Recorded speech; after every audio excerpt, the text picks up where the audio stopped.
The Knicks postgame show is presented by Tri-State Audi. Visit your Tri-State area Audi dealer today. Tonight against Atlanta, Jalen Brunson had 24 points. Knicks down by 24 after three quarters. They got within 9 late, but too much from the Hawks down the stretch. Jalen Johnson had a triple-double with 11 assists in that mix. Nickeil Alexander-Walker, who had 23.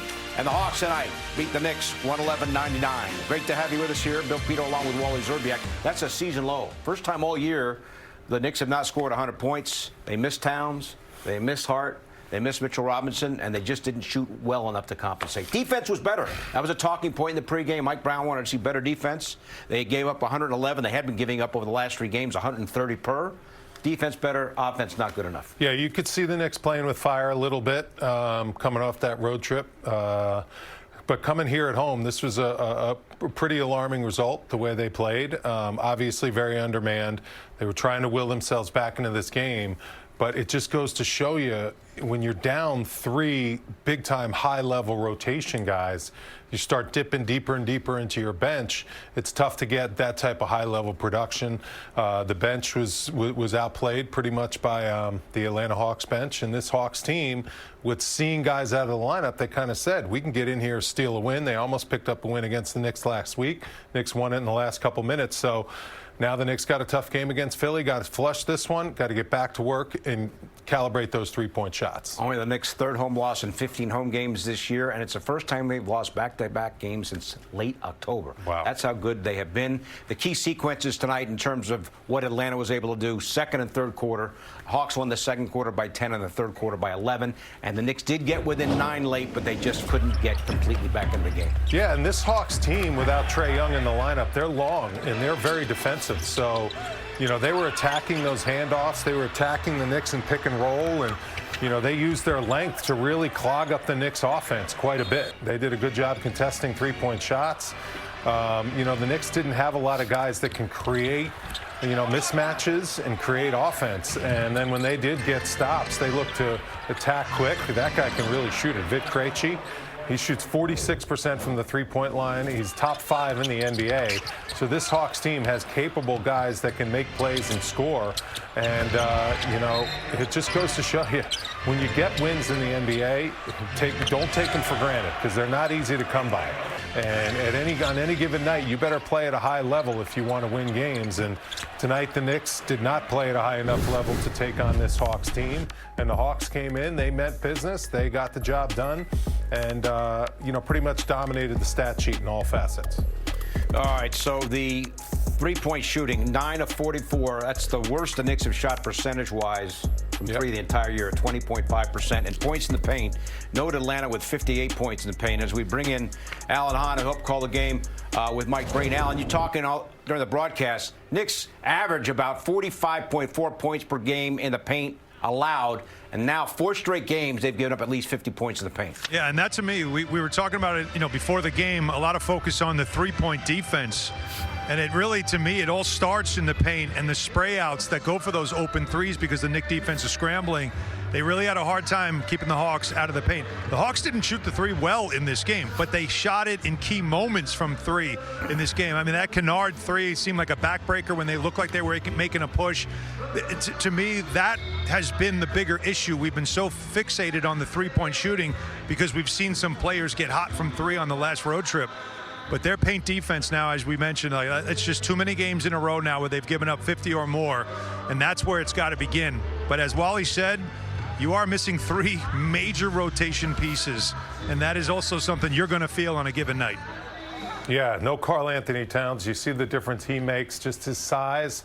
You take it for granted. He's 2nd in the league in rebounding, so, you know, he can really dominate the paint, you know, just with his ability to rebound on both ends of the floor. That's a huge guy that you're missing, along with Josh Hart. Knicks are trying to piece together lineups to figure things out, and it goes to show you that on a nightly basis, when they were getting the heroic efforts from some guys, McCullough off the bench and Diawara throwing in 18 points on that road trip against New Orleans, those are big-time efforts that help you hang in games without key rotation guys, and they didn't get that type of production from those kind of guys off the bench, and I think that was a big reason why they got blown out tonight. And Alan, with no Cat, you could see how much extra strain there's on Jalen Brunson. It did go for 24.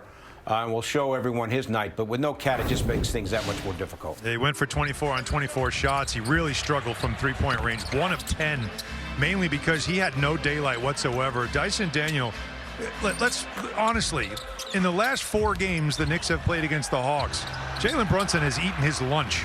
He really has. I mean, in the straight-up matchup numbers, he's shooting near 60% against him in straight-up matchup. So he really has gotten his way against him. But this is different without Karl-Anthony Towns on the floor, a spacer. Every time they would run a screen to try to get Dyson Daniels off of Brunson, what did you see? You saw a big trap, and then there was nowhere for him to go. He really had no space. There was a lot of physicality against him early in the game, Wally. I don't know if you saw it. I know it was right in front of me. 3 times he looked at the official like, really? You're not calling that? 3 times in a row early in the game. The tone was set that they were going to let him be physical against Jalen Brunson. Yeah, and then Jalen went at Dyson Daniels a couple times in the second half. A couple little shimmies, couple little cheap shot kind of plays, and you know, that's the type of thing that Jalen is up against every single night. You know, Dyson Daniels is a long, active, fair defender, I think, for the most part. And you know, Jalen did have some open looks from 3, and against a team like this, like the Hawks, they're good defensively. I mean, they put their arms out and they cover a lot of ground. They take away a lot of angles and passing lanes. So when you do capitalize and you do make them make mistakes defensively, you got to cash in on some of those open threes. And the Knicks did not cash in on their open threes as a result. You know, it's a make or miss league some nights, and they came up short. One bright spot for sure, guys, for the Knicks. Al Hahn getting the start tonight. Oh, yeah. Career high 17 rebounds. Wally, tonight's thrilling moment brought to you by FanDuel Casino. Get your thrill on. Hahn making the most of his opportunity tonight. It was impressive. It was Mitchell Robinson look-alike out there with some of the offensive rebounds that he was pulling in. The activity that he played with, really was breathing hard out there, poured his heart out there for the Knicks squad. When you get this kind of opportunity to play major minutes and start, you better make the most of it and show up with something. And he showed up big time. It was really impressive the way he came after those offensive rebounds too, with 7 offensive boards. In that fourth quarter, it just seemed like the Knicks were relentless to just get every loose ball, get every extra possession they could to try to get them back in the game. They just dug themselves way too big a hole. 24 going into the fourth quarters is too much. You know what, Wally, we talk about, like, who's it going to be tonight? Remember in the pregame we were saying that about each night it's been someone else that you aren't expecting that has a big performance, and that's what we have seen over these last X amount of games. Well, tonight it was Hahn. I mean, they had to start getting rebounds. They were getting beat on the boards. They weren't getting second chances. He just looked like he decided, I'm getting everything. He was a vacuum on the glass, and he had to be, and you could just see the determination in him. So while losses are losses, you always try to take something out of that. It's taking something out of the performance like that from Hahn, knowing that in a pinch when you need him to rebound, you see the level that he can bring on defense, rebounding, and intensity. All right, Alan. As always, we appreciate it. We'll talk to you tomorrow night. You got it, boys. Knicks actually overall won the rebounding battle 53-49, even with no Mitch and no Cat. Welcome back, everyone. The Knicks trailed the Hawks by 24 after 3 quarters of play. They got within 9 in the last couple of minutes, but ended up losing tonight by 12. We continue from the corner 3, presented by Michelob Ultra Superior Light Beer. So next up for the Knicks tomorrow night, Philadelphia is in town. We'll have the pregame for you at 7, the game at 7:30, and then Monday night, it's a national TV game, but a showdown nonetheless with the Knicks at Detroit. Let us now listen into the postgame comments from Knicks coach Mike Brown, as always, presented by Chase. We got to give Atlanta a lot of credit. They came in and they were very physical with us in the game, and took us out of what we try to do offensively. So you got to give them a lot of credit for doing that. You know, and then defensively, some of these games you're going to have to grind it out because it's grimy and ugly, because it's going to be tough to make shots. But that means you have to defend too. And we didn't do a great job of keeping the ball out the paint. I think they might have had 32 points in the paint in the first half, which isn't good. They ended the game with 58, and obviously a lot of those were just dribble drives, and us trying to chest them late. If they didn't score when they hit the paint, then they got fouled. And so we have to do a better job of guarding the basketball and trying to keep it out the paint. Having said that, part of those pain points were in transition. You know, the way we calculate it, they scored 41 fast break points against us. And we're capable, but we didn't do a good job with it. They scored 13 of those fast break points in the third, but then 3 in the fourth. And that's why we were able to make a little bit of a run. We did 2 things. We kept them out of the paint by being physical and sliding our feet and playing with our chest and not our hands. So we kept them out of the paint, off the free throw line. And then we got back in transition, and it gave us a little bit of light or a little bit of hope in that fourth quarter because we did those 2 things. And, again, I said this before, if the shot's not falling, where else are we going to hang our hat? And it has to be on the defense end of the floor, and we didn't get it done throughout most of the game tonight. And that's why we ended up losing at the end of the day.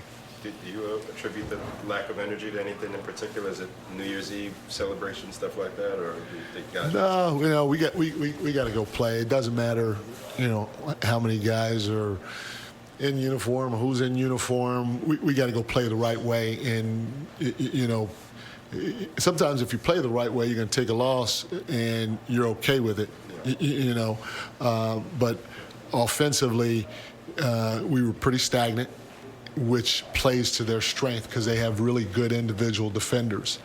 And if we don't play with pace, not just in the full court, but in the front court, if we don't try to touch the paint and make quick decisions while playing off a 2, snap drive, spraying it, if we don't do those things offensively, our staples, it's going to be hard for us to score against those guys because they're loaded up, they're long, they're strong, they're athletic, and they know how to take it right to the edge with their physicality without us going to the free throw line. So we did not do a good job offensively with our staples. And then, like I said, defensively in transition and guarding the ball in terms of trying to keep it out the paint without fouling, we didn't do a good job there neither.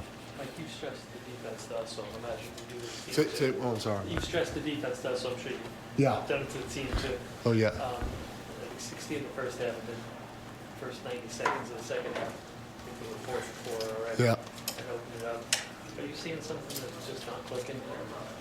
Yeah, it starts with guarding the ball, and guarding the ball without fouling. And then on top of that, obviously our transition defense, both those areas haven't been good. Those are, I guess, those have been themes as of late for us, and we got to somehow, some way fix it. We're going to. We've done it before. Again, at the end of the day, we're like this, right now.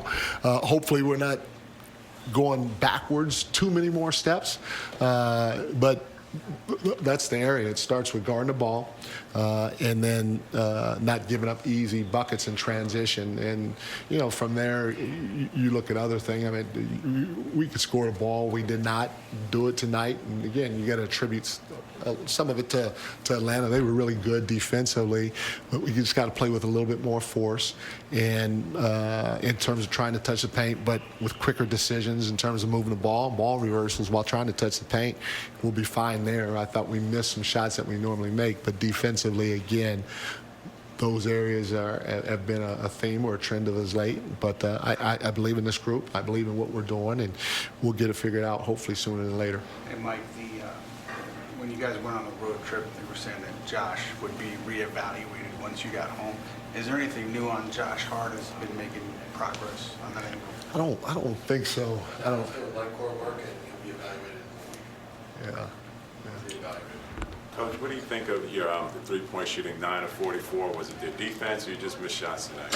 I thought it was a combination of both. I thought we had some good looks that normally knock down with the guys that are taking them. But again, you also you can't take away from what Atlanta did, because they were physical with us. And I think, the physicality that you can bring to the table, like what they did, it could have a cumulative effect. And then, they're long and they're athletic, and they played hard tonight. And they tried to do both. They tried to help on the drive at times, and then they were closing out like banshees, to contest. And so, again, a combination of both. No definitive word as we listen in there on when Josh Hart might be back from that sprained ankle. You always talk about the period, January 1 to the All-Star break. Yes. What makes it so challenging? Knicks have already played 34 games. Now they are 23-11, which is a very good record right now. But these are the days where you're running on fumes, honestly. Games just keep coming. There's not enough time to practice and work on things. And you have to be so sharp and try to be as fresh as you possibly can mentally.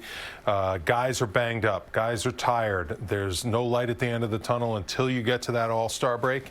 So this team has been built to handle these type of situations. This team has been built to be even-keeled. I mean, Coach talks about up and down. You're going to have some up and downs, but the good thing about this veteran team is the downs don't last too long. This is a 2-game losing streak, so I anticipate this team's going to come back with some fire tomorrow. It's not an easy game against this Sixer team that is trying to catch up to the Knicks. So, but you got your home crowd, and you can learn from this win and hopefully come away with a win tomorrow. Whether it was fatigue-induced or not, the Knicks 9 of 44 from downtown. Worst percentage they've had all year shooting.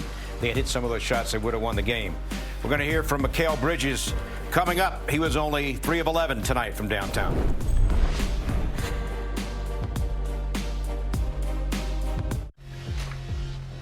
Mikal Bridges had 18 points in the Knicks' 12-point loss to the Hawks tonight. Here's Bridges after the game with our Tyler Murray. Just a matter of shots not falling for the team tonight. Anything else you can point to that might have led to the result? Yeah. I think just lack energy, too, just defensively. I know we were making shots, but, that doesn't, leave an excuse to not play defense and get back. So we can't let missing shots affect us on the other end. What was working in that fourth quarter when you tried to mount that comeback? Just playing hard, I say getting stops and getting out and, making shots. I think once we got stops, made a couple buckets, we found a little rhythm, energy in the building. But, yeah. I don't know, man. I don't want to blame it on, the traveling and all that stuff. I don't want to do that. And there's, no excuse. We just got to be better, you know what I'm saying? It is what it is. You got to learn from it and get ready for tomorrow. Hey, how much of it you think is you guys are missing Mitch, you're missing Josh? Those are defensive guys for you guys.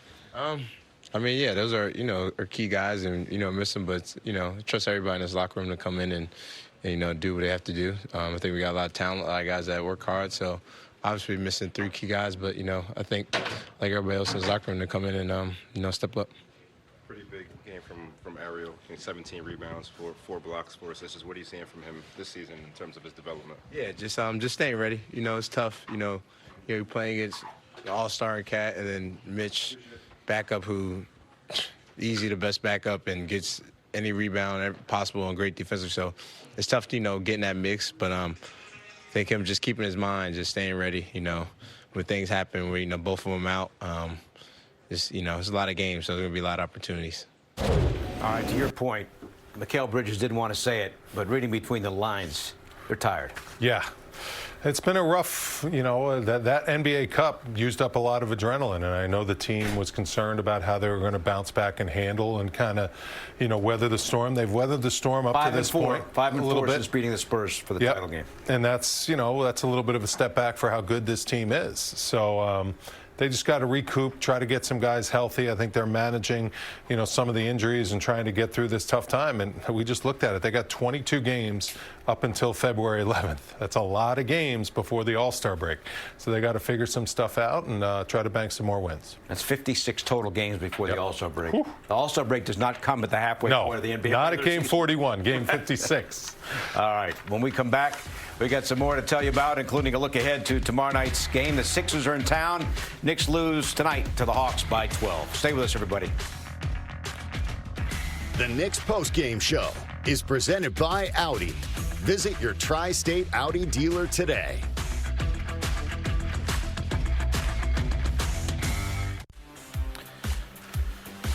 The Knicks lose tonight by 12 to the Hawks. Jalen Brunson led them with 24, but shot only 1 of 10 from 3. Here he is after the game with Tyler Murray.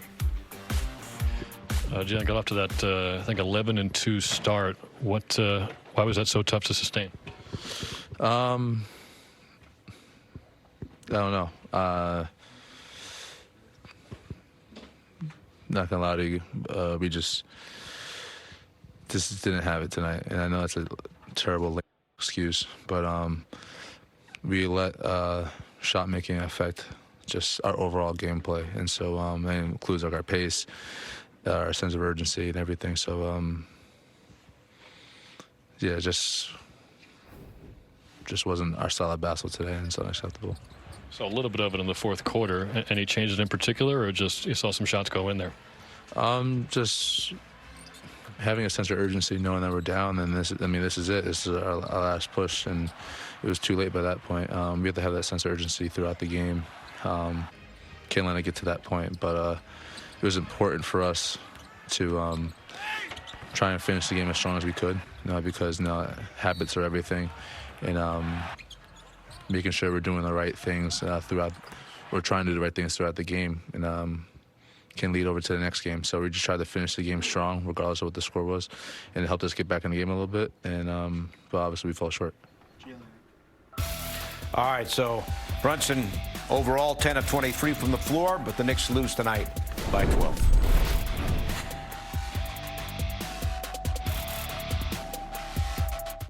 Wrapping up the post-game show, the Knicks back at it tomorrow night. The Sixers are in town. Our pregame at 7, game at 7:30. You can also stream our coverage on the Gotham Sports App. Want more than just a post-game show? Link your eligible TV subscription to stream Knicks games free, or subscribe today in the Gotham Sports App. Just go to gothamsports.tv to learn more.